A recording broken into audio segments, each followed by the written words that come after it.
ఈరోజు చేస్తున్నటువంటి కార్యక్రమం చాలా అత్యంత పవిత్రమైనది, శ్రీవారికి ప్రీతిపాత్రమైనటువంటిది. ఎందుకంటే నడిచి వెళ్ళి శ్రీవారి యొక్క పాటలు పాడుకుంటూ వెంకటేశ్వర స్వామి యొక్క పాటలతో భక్తిభావంతో ప్రతి మెట్టు ఎక్కుతూ ఈ యొక్క తిరుమల కొండలు 7 కొండలు మీ యొక్క పాటలతో నిజంగా ఈరోజు పులకరించేటువంటి అద్భుతమైనటువంటి దినం.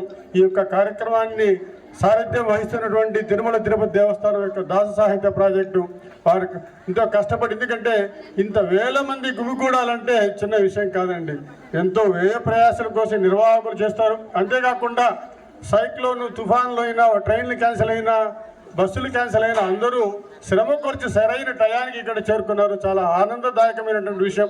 మీకందరికీ, మీకు, మీ కుటుంబాలకి శ్రీవారి యొక్క ఆశీస్సులు ఉండాలని, భవిష్యత్తులో ఈ యొక్క మెట్లోత్సవ కార్యక్రమంలో మరింత వేల మంది, మీరు ఒక్కొక్కరు ఇద్దరిని పిలుచుకొని వస్తే కూడా భవిష్యత్తులో ఈ తిరుపతి మొత్తం శ్రీవారి భక్తులతో ఈ యొక్క మెట్లోత్సవ కార్యక్రమం తిరుపతి మొత్తం ఉండాలని కోరుకుంటూ ఈ యొక్క అవకాశం ఇచ్చేందుకు ధన్యవాదాలు తెలియజేసుకుంటున్నాను. జై హింద్. ధన్యవాదాలు అజయ్ కుమార్ గారు. ఈరోజు మనం ఇక మెట్లెక్కుతున్నాం కదా. నిన్న చెప్పాను, మీకు జ్ఞాపకం ఉందా? వెంకటేశ్వర స్వామిని మనము స్మరించాలని. ఆ స్మరణ చేస్తూ వెళ్ళండి. ఇంకొకసారి మీకు జ్ఞాపకం చేస్తాను. నిన్న చెప్పే శ్లోకం చెప్పి దాని యొక్క వివరణ కూడా చెప్పి, ఈ వివరణ ఈ అర్థంతో పాటు స్వామిని స్మరిస్తే తప్పకుండా మేము వెంకటేశ్వర స్వామిని చూచామా అనేది కాదు, అతడు మమ్మల్ని చూస్తాడు. నాకు కావాల్సింది అది. మేము చూసేది ముఖ్యం కాదు, అతడే మమ్మల్ని చూడాలన్నట్టయితే మన భక్తి ప్రపత్తులనే కానుక హుండీలో మనం ఎంత వేస్తామనేది కాదు, ఆ భగవంతుని పాదములనే హుండీలో మన యొక్క మనస్సును పెట్టాలి. మన భక్తి ప్రపత్తులు సమర్పిస్తే అతడు మమ్మల్ని చూస్తాడు. అప్పుడు మనం ఉద్ధారం అయిపోతాం. అందరూ చేతులు జోడించి ఈ శుభ సందర్భంలో ఎక్కేటప్పుడు ఈ స్తోత్రాన్ని అనుకుంటూ వెళ్ళాల. కళ్యాణాద్భుత గాత్రాయ కామితార్థప్రదాయినే శ్రీమద్వేంకటనాథాయ శ్రీనివాసాయ తే నమః. కళ్యాణాద్భుత గాత్రాయ కామితార్థప్రదాయినే శ్రీమద్వేంకటనాథాయ శ్రీనివాసాయ తే నమః. యాంత్రికంగా చెప్తున్నారు చాలా మంది. చేతులు జోడించి భక్తి చెప్పాలా. కళ్యాణాద్భుత గాత్రాయ.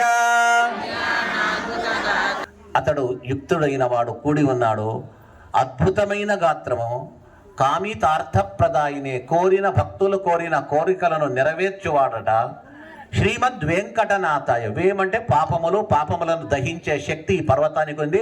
అలాంటి పర్వతానికి అధిపతి అయినటువంటి వాడు శ్రీనివాస. శ్రీనివాసాయ తే నమః. శ్రీనివాసుడు, శ్రీ లక్ష్మీదేవికి ఆశ్రయం ఇచ్చినవాడు. చెప్పాను నేనే, సకల దేవతలకు ఒక్కొక్క స్థానం. బ్రహ్మదేవుకు సత్యలోకము, వరుణునికి వరుణలోకము, ఇంద్రునికి స్వర్గలోకం ఇస్తే, లక్ష్మీదేవికి నాకేం ఇస్తున్నానంటే అందరికంటే నీవు ఎప్పుడూ కూడా ప్రతి లోకానికి కూడా నేను వెళ్ళిన చోట నీవు రావాలని చెప్పేసి నీకు ఒక స్థానం ఇస్తున్నానని తన హృదయం అనే పీఠంలో లక్ష్మీదేవికి ఆవాసానికి స్థలం ఇచ్చాడు. కాబట్టి అతనికి శ్రీనివాస, లక్ష్మీదేవి అతనిలో నివసిస్తూ ఉంది. అలాంటి శ్రీనివాస తే నీకు నమః, నమస్కారం. మీరు చెప్పేటప్పుడు వెళ్ళేటప్పుడు ఆ మాటలు ఈ మాటలు మాట్లాడకుండా, ఎవరితో మాట్లాడకుండా ఇదే స్తోత్రాన్ని మీరు చెప్పుకుంటూ వెళ్ళాలా. నిన్న కూడా మీకు అంత రిహార్సల్ చేయించాను. ఈరోజు విజయదాసుల వారు, పురంధరదాసు తర్వాత వచ్చినటువంటి భృగు మహర్షి అవతారము, గొప్పవారు, మహానుభావులు, దేవుని ప్రత్యక్షంగా అపరోక్ష జ్ఞానం, దేవుని చూచినటువంటి మహనీయులు.